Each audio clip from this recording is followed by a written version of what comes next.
अमेरिकेमध्ये नोकरी करण्याचं स्वप्न असेल तर ते महागलं आहे.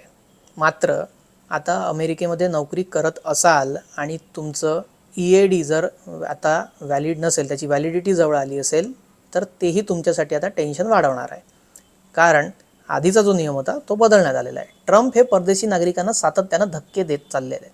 काय नवा नियम आहे आणि कुणाला त्याचा फटका बसणार आहे, काय प्रकरण आहे, तेच या व्हिडिओतून जाणून घेऊयात.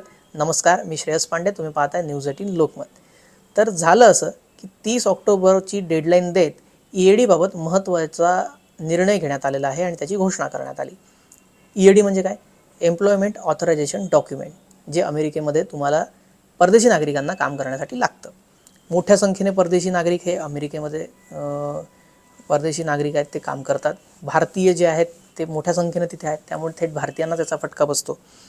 आता अमेरिकेच्या गृहसुरक्षा विभागाने याबाबत सांगितलं की स्थलांतरित कामगारांच्या रोजगार अधिकृतता दस्तऐवजच्या स्वयंचलित विस्ताराला स्थगिती देण्यात आलेली आहे. म्हणजे EAD एम्प्लॉयमेंट ऑथरायझेशन डॉक्युमेंट हे ऑटोमॅटिक रिन्यू व्हायचे, जे आता ऑटोमॅटिक रिन्यू होणार नाही. आणि 30 ऑक्टोबरपर्यंत ज्यांचे ऑटोमॅटिक रिन्यू झाले त्यांना वरदान मिळालं, ज्यांचे राहिले त्यांना नाही. तर असं ते आहे. आता EAD हे कोणासाठी गरजेचं आहे तेही आपण पाहूया. EAD एखाद्या व्यक्तीला विशिष्ट कालावधीसाठी अमेरिकेमध्ये काम करण्याची व्हॅलिडिटी देतं, कार्ड देतं की एवढे दिवस तू इथे काम कर.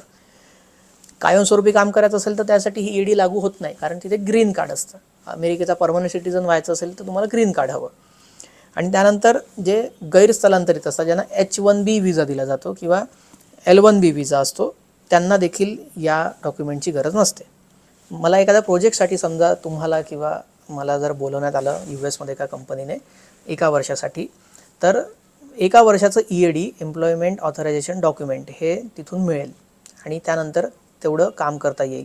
पण कंपनीने बॉन्ड वाढवला, अचानक कधी कधी निर्णय होतात आणि कंपनी बॉन्ड वाढवते किंवा तुमचं कालावधी काम करण्याची वाढवते.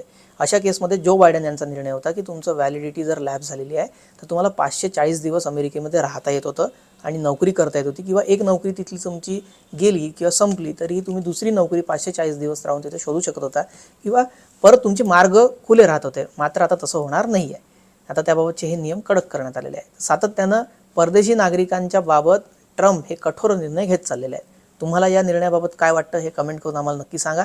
आणि जर तुमचं कोणी परिचित असेल जे अमेरिकेमध्ये नोकरी करत असेल आणि त्याचं EAD हे जर व्हॅलिड, आता त्याची एक्सपायरी डेट जवळ आली असेल, तर त्याला हा व्हिडिओ नक्की शेअर करा. आणि असेच ग्लोबल अपडेट पाहण्यासाठी न्यूज 18 लोकमतला सबस्क्राईब करायला विसरू नका.